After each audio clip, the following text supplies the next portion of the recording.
All right, so in this video, we're gonna take a look at solving a few more problems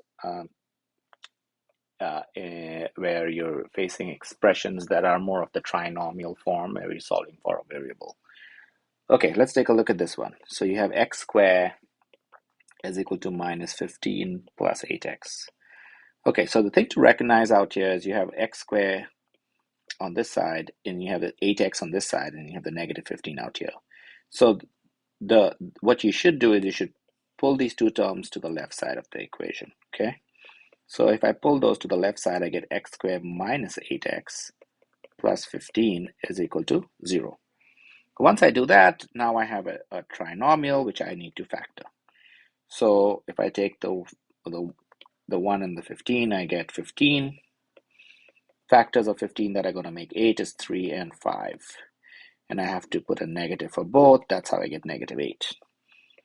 Let's replace the negative 8x with the negative 3x and negative 5x plus 15 equal to 0. Now let's group them. So x squared minus 3x. And then in the second one, if I group it because of the negative sign, I got to change the positive out here. So negative 5x, negative 15 is equal to 0. All right, now let's factor out the x from the first two. And then let's factor out the 5 from the second two. Since I get x minus 3 on both, that means I'm on the right track. So I write x minus 3 times x minus 5 is equal to 0. Okay, so now I'm going to split them. So x minus 3 is equal to 0 or x minus 5 is equal to 0. Let's solve. So x is equal to 3 or x is equal to 5. Therefore, my solution set is 3, 5. All right, let's take a look at another problem, which looks a little different. 81t squared minus 64 is equal to 0. All right, so the thing about this problem is when you look at this, what you should instantly notice is that's a perfect square and that's a perfect square, right? So we can use our factoring trick that we learned last time to factor this. So the square root of 81t squared is 9t, and the square root of 64 is 8.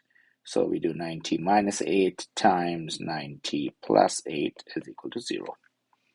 Now we'll solve each of them separately. So 9t minus 8 is equal to 0, or 9t plus 8 is equal to 0. Let's solve both of them. So 9t is equal to 8, or t is equal to 8 over 9. And the second one becomes 9t is equal to negative 8, or t is equal to negative 8 over 9. Therefore, the solution set is going to be negative 8 over 9, comma 8 over 9. And just as a reminder, you always want to start with the number that's lower or smaller than the number that's larger. Place that one before the larger one, okay? Okay, let's do another one. T squared minus 14t plus 49 is equal to 0. All right, so in this one, again, it's a trinomial. We're going to factor it. So 49 times 1 is 49. So therefore, factors of 49 is 7 and 7, right? So if I make both the 7s negative, I get negative 14. Okay, so let's go ahead and replace the middle term. T squared minus 7t minus 7t again plus 49 is equal to 0. Then group them. T squared minus 7t,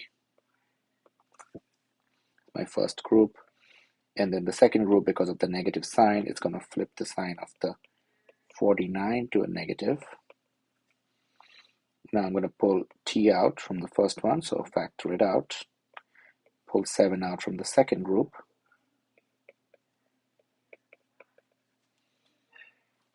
And those two match. That means we're on the right track. So I get t minus 7 times t minus 7 is equal to 0. Now, since both of them are the same, so therefore we can just write t minus 7 is equal to 0 and then just solve it one time. So t is equal to 7. So in this particular case, we only get one answer, okay?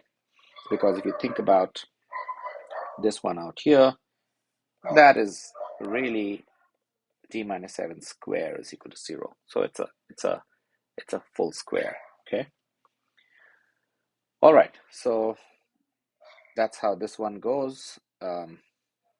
Let's take a look at one more problem where this one's a word problem. Okay, but it applies a lot of what we learned out here.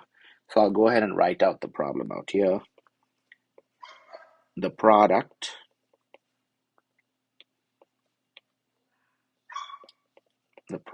of two consecutive integers is 29 more than their sum.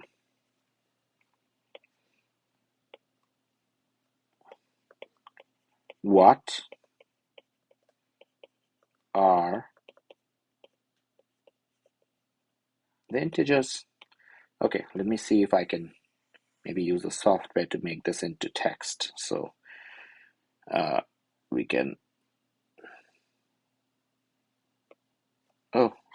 apparently I cannot use that. So anyway, I hope you can understand my handwriting. Okay, so the thing about two consecutive integers to understand is an integer is a whole number. So if you imagine the number line, if you have, let's say there's a 0, so you have 1, 2, 3, 4, 5, and you could have negatives too. But basically all these numbers are integers, okay? They can be negative or positive, and anything in between. So let's say out here, between 1 and 2, that's a 1.5, so that's not an integer because it's a decimal. So a decimal number with a decimal digits or fractions are not integers. Integers are the ones that are the actual numbers from negative to positive, okay? And that includes 0. Okay, so now the question is telling us the product of two consecutive. Consecutive means the integers just come one after the other, okay? Now, since we don't know the integer, what we can do is we have to make an assumption. So assume that the smaller integer is x. So then the larger integer, since they're consecutive, is going to be x plus 1 because it comes immediately after x, right? So the larger integer is x plus 1. Okay, now we know enough to be able to start putting this problem together. So it says the product, that means they're multiplying the two integers, and so that means if I take x times x plus 1, and they're saying that is equal to, right, because is 29 more, okay, so 29 plus, more means plus, than their sum. So 29 plus x plus 1, right? So 29 plus the sum of the integers, okay? What are the integers? So now let's go ahead and solve this one. So the first job that we have is to simplify this. So I'm going to multiply the x's out. So I'm going to distribute this x times x and then x times 1. It gives me x squared plus x is equal to 29 plus x plus, I can pull these two out of parentheses. So that gives me x plus 1. So now let's go ahead and simplify. So that the right-hand side becomes 2x plus 1. The right-hand side is now, I add the 29 and the 1, gives me 30 plus 2x. And the left-hand side is x squared plus x. Now I'm going to pull everything over to the left-hand side and combine like terms. So x squared minus x plus 30 is equal to 0. Why? Because if I take the 2x and I push it out here, it becomes negative 2x. If I add the x to that, I get the negative x. And if I take the 30 and I pull it out here, it should become a negative 30. So that's a negative 30, okay? Now let's factor this. So 30 times 1 is 30. So factors of 30 to give me negative 1. So I'm looking for negative 1. It's got to be negative 6 and positive 5, right? So therefore, let's split that. X squared plus 5x minus 6x minus 30 is equal to 0. Let's pair them up.